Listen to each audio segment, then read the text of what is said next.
We begin with Afghanistan and the dramatic fall of the capital. Just today, President Biden sending more troops, a total of 6,000 now, to speed up the emergency evacuation of embassy staff and some Afghans who helped the U.S., such as interpreters and their families. The White House releasing this photo of the president being briefed on the developments on the ground. Helicopters and black smoke visible. American diplomats, including the ambassador, evacuated to the airport. At least 500 staff leaving the country so far. The embassy shuttered, the flag coming down. Secretary of State Blinken declaring to ABC's Jonathan Karl, this is manifestly not Saigon.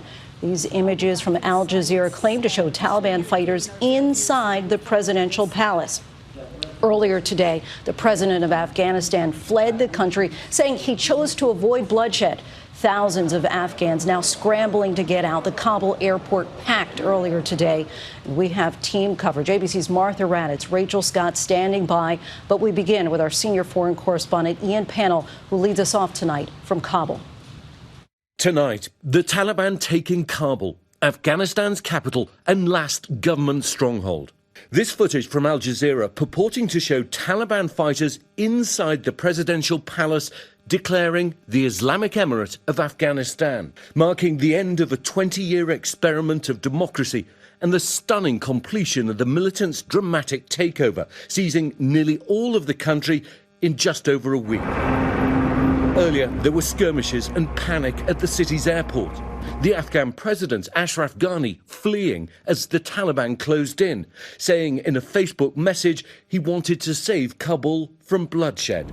Smoke rising over the US embassy, Chinook helicopters taking off, evacuating US personnel from the country, and eerily reminiscent of the fall of Saigon. This is manifestly not Saigon. The fact of the matter is this.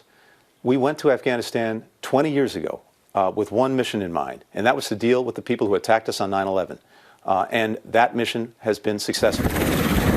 The Biden administration defending the US withdrawal from the country, but clearly caught off guard by the Taliban's rapid advance. Just today, President Biden sending more troops, a total of 6,000, to hasten the emergency evacuation of the embassy and some Afghan visa applicants.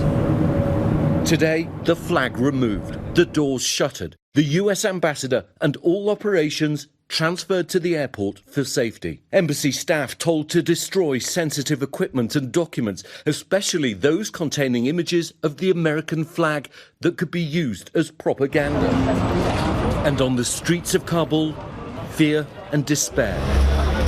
Long lines as residents scramble to withdraw their life savings, many saying the banks simply running out of cash.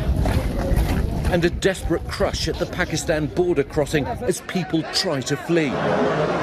And chaos at the airport as thousands of Afghans desperate to get out. Just 5 weeks ago, this was President Biden, adamant that what we witnessed today wouldn't happen. The likelihood there's going to be the Taliban overrunning everything and owning the whole country is highly unlikely. But tonight, the worst predictions for Afghanistan's future coming true. In less than 3 months, the Taliban capturing control of nearly every major district outside Kabul. Just this morning, taking the city of Jalalabad before advancing on the capital. This video, released by the Taliban, claiming to show their forces being cheered by residents in the streets. And now the women, and especially the girls of Afghanistan, who've grown up in a country where they have freedom and rights, fearing all of that will be stripped away.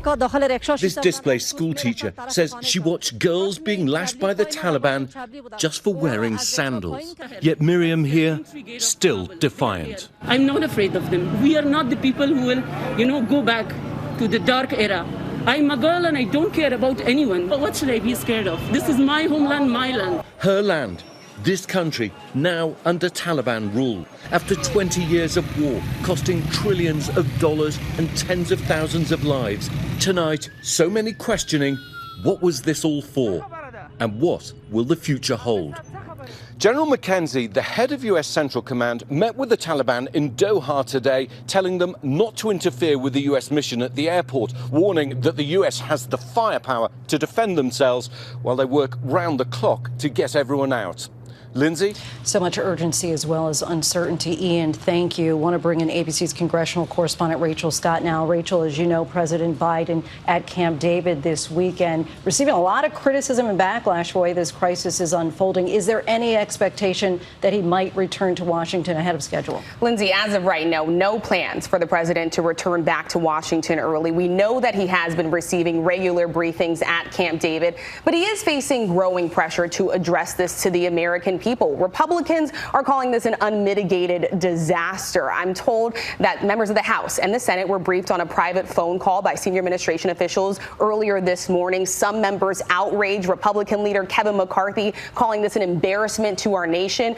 But President Biden has remained firm on this. He says he inherited this situation, and he says he made the choice not to pass it on to a fifth administration. Lindsay.